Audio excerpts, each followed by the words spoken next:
We all know that North Myrtle Beach is the place to be if you want to experience our state dance, shag. And we all know that before 1968, the name North Myrtle Beach didn't even exist. But here are some facts I bet you didn't know.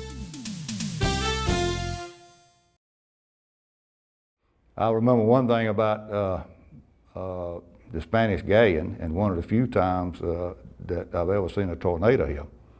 I left the Spanish Galleon one afternoon going home. I had 2 young kids in, and I got in the car. I saw this black cloud coming from the west. I was headed south, and I went right into the cloud. When I got to the house, I knew something bad was happening. I ran and grabbed my kids and put them under the kitchen table, and the tornado went right over our house like a train. Well, it hit the Spanish Galleon and took the roof off of the Spanish Galleon. When the roof went off, they had the air conditioning duct hanging below the ceiling, and it didn't go with the roof, and it fell over the bar, and Buddy and his wife and some more people were trapped behind the bar, and the whole roof of the building was gone. It just touched down right there and really didn't do much damage anywhere else. It's one of the first and only tornadoes I've ever remembered. Oh, it was great fun. Back in the 70s, everybody skied. That was before there were any jet skis. And you had a wetsuit so you could ski in the wintertime. You'd ski from here up to Calabash or from here down to the 501 bridge in Myrtle Beach. And the waterway was not that crowded. But that's what I'm saying. There's so much congestion now. You can't enjoy it the way you used to. Water skiing was great fun. I had a student named James Katsoudas, whose father owned a number of restaurants here. They were Greek. And James liked to ski, so I would take him skiing with me. And one day we were skiing, or he was skiing behind my boat, and he just stepped out of his ski, and he was barefooting. That was amazing. There was another guy we skied with quite a bit who's still living. I think he still lives in a little river named Larry Platt. Larry may be distantly related to us because my mother was a Platt from Marion County. So, but Larry would ski with us too. Water skiing was great fun. It was good exercise. And as I said, if you did it most every day, which you could then because gasoline and oil were very cheap. And we kept the boat in the dry dock at Pat Bellamy's Marina. So we enjoyed it. And as I said, we would go all the time. 2 or 3 years there, we just skied almost every day. Well, I can tell you one thing I don't miss is waiting at that darn drawbridge to get across.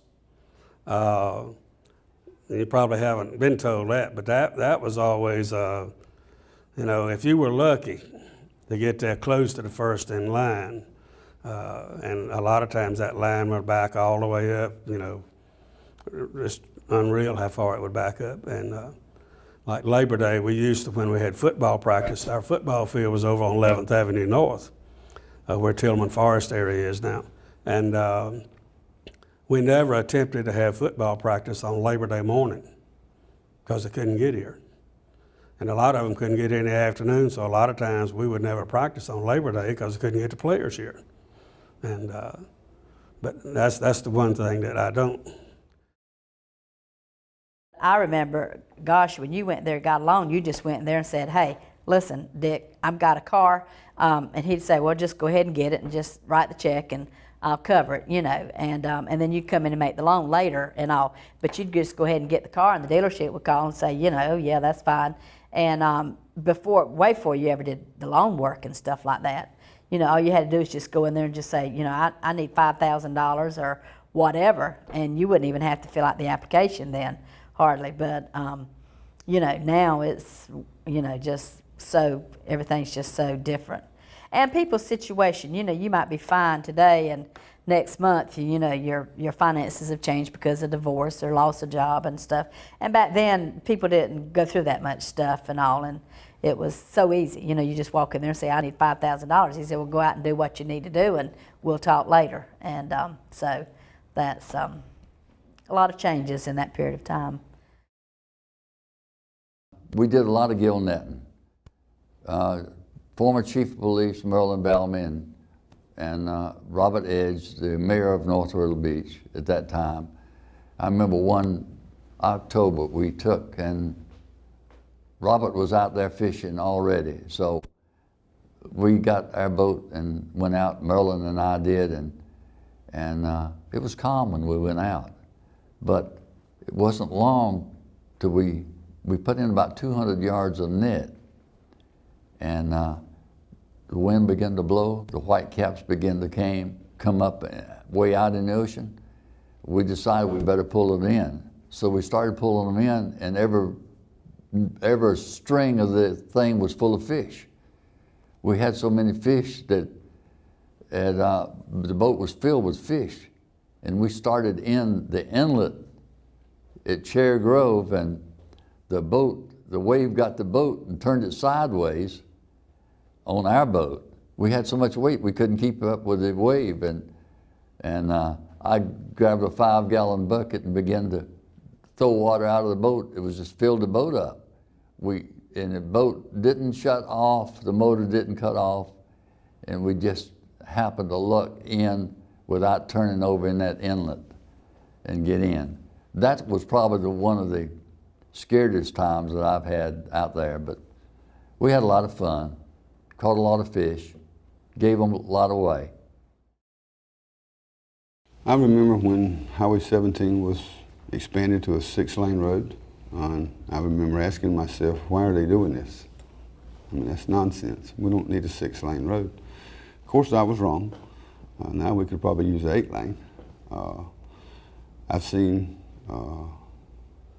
at night, there was only one gas station that was open. A fellow by the name of Jack Thompson ran the thing up on Main Street 17.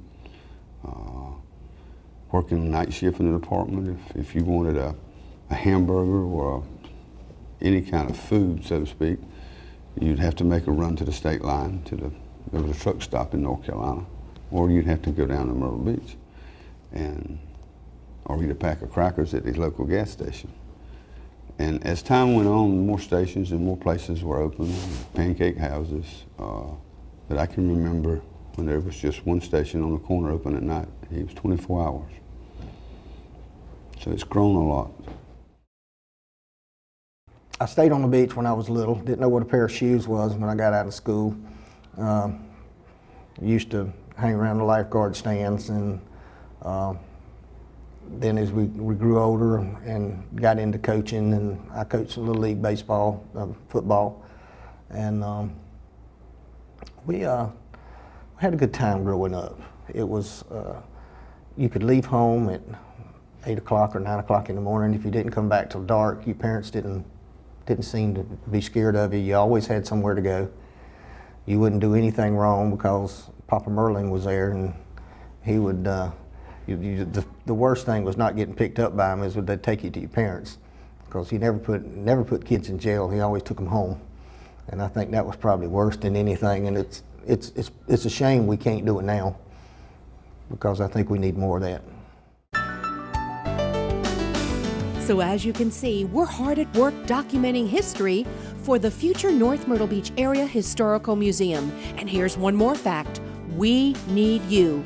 Come join us in our effort to preserve North Myrtle Beach area history.